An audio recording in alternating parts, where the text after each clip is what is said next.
আপনি কি জানেন পৃথিবী কবে ও কিভাবে সৃষ্টি হলো? মহাবিশ্বে অন্ধকার ধীরে ধীরে গ্যাস ও ধূলিকণা একত্র হচ্ছে।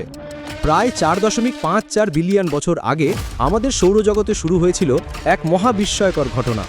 সূর্য তখন সদ্য জন্ম নিচ্ছে, আর তার চারপাশে ঘুরছিল অসংখ্য ধূলিকণা ও গ্যাসের মেঘ।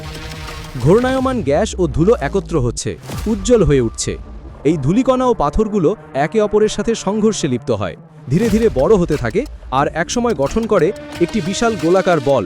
সেটিই ছিল পৃথিবীর প্রথম রূপ। আগ্নেয়গিরি, আগুনে গলিত পৃথিবী।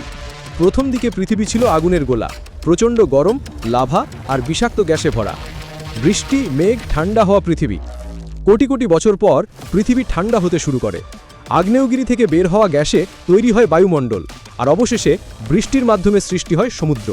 এবং সেই সমুদ্রের মধ্যেই জন্ম নেয় জীবনের প্রথম স্ফুলিঙ্গ, ক্ষুদ্র এককোষী প্রাণী, যা থেকেই শুরু হয় জীবনের অবিশ্বাস্য যাত্রা। আজ আমরা যে পৃথিবীতে দাঁড়িয়ে আছি তা কোটি কোটি বছরের বিবর্তনের ফল, এক নক্ষত্রের ধুলা থেকে আজকের জীবন্ত নীল গ্রহ পর্যন্ত। ভিডিওটি কেমন লেগেছে কমেন্ট বক্সে জানিয়ে দেবেন। ভালো লাগলে শেয়ার করতে ভুলবেন না।